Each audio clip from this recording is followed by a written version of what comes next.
Você já parou para pensar como o ambiente digital, feito para nos conectar, muitas vezes nos distancia e até nos envenena?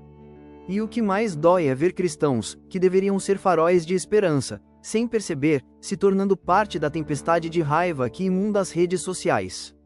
Você já se pegou discutindo na internet e depois sentiu que perdeu tempo, a paz e até o testemunho? Vivemos num tempo em que ser cristão nas redes sociais virou um campo minado. Basta um post para surgir uma enxurrada de comentários agressivos, teologias rasas e debates que mais afastam do que aproximam. O algoritmo alimenta a polêmica, mas Tito 3 mostra outro caminho, o da firmeza com mansidão.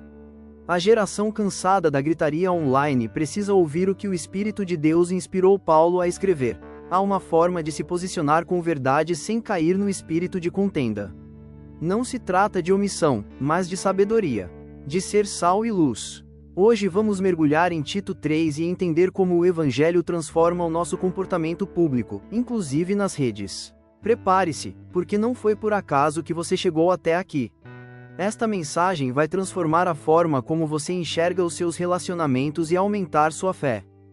Ouça com atenção essa breve exposição bíblica, porque nela já está a resposta que você precisa.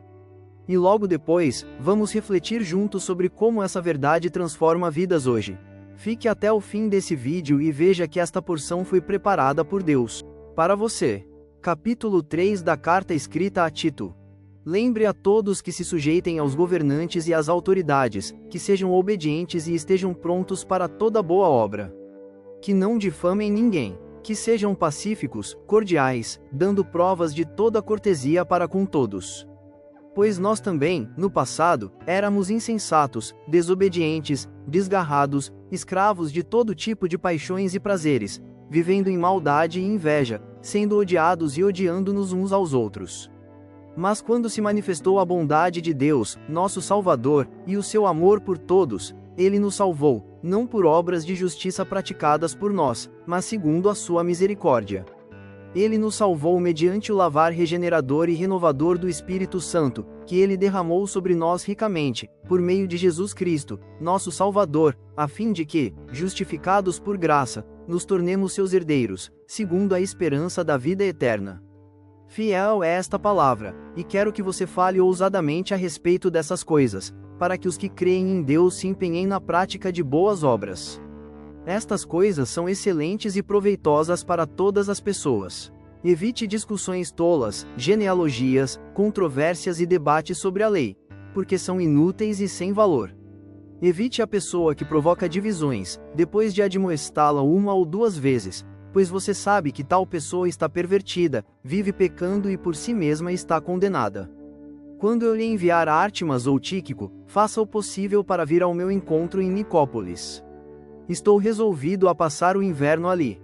Ajude, da melhor maneira possível, Zenas, o intérprete da lei, e também Apolo, para que não lhes falte nada para a viagem. E, quanto aos nossos, que aprendam também a se empenhar na prática de boas obras a favor dos necessitados, para não se tornarem infrutíferos. Todos os que estão comigo mandam saudações a você. Dê saudações àqueles que nos amam na fé. Paulo escreve a Tito para que ele instruísse os cristãos de Creta a viverem de maneira exemplar, mesmo num ambiente moralmente corrompido e politicamente instável.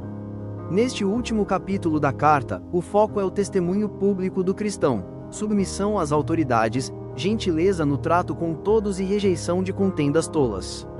O pano de fundo é pastoral, mas com implicações sociais fortes, principalmente porque os cristãos estavam sendo vistos com desconfiança tanto pelos romanos quanto pelos judeus.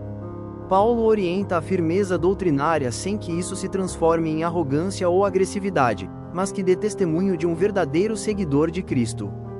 Ser pacífico não é ser omisso.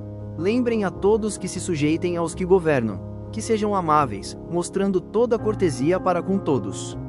Paulo não está dizendo para aceitarmos tudo passivamente, mas para que o nosso espírito não seja de rebeldia ou desprezo.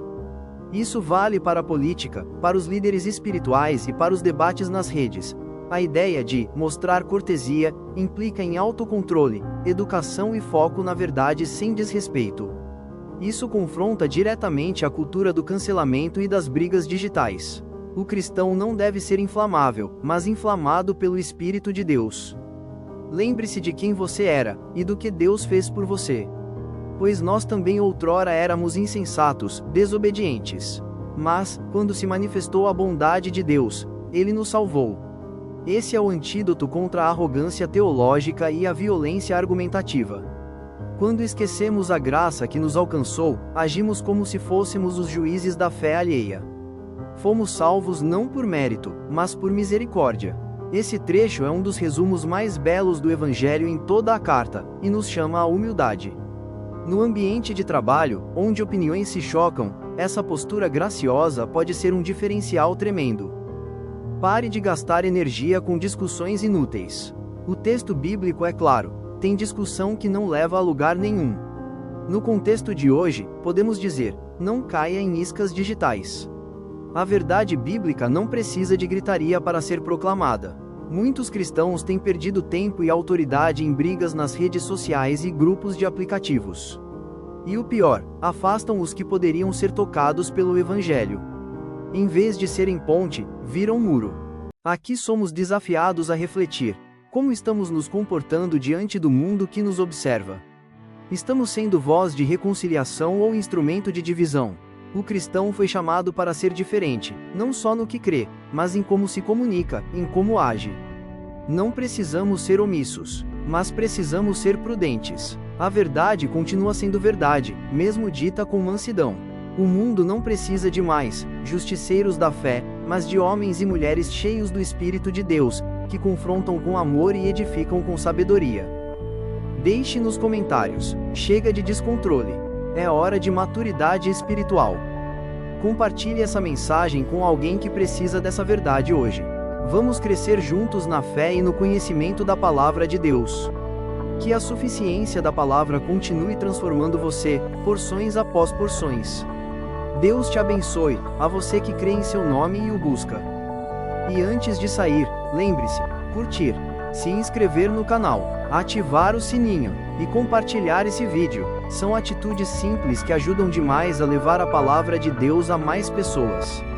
São como ecos que levam a palavra de Deus adiante, alcançando quem talvez esteja a um clique de encontrar razão para a sua vida em Jesus. Quando você interage, o algoritmo do YouTube entende que essa mensagem é relevante e faz com que ela chegue a muitos outros corações.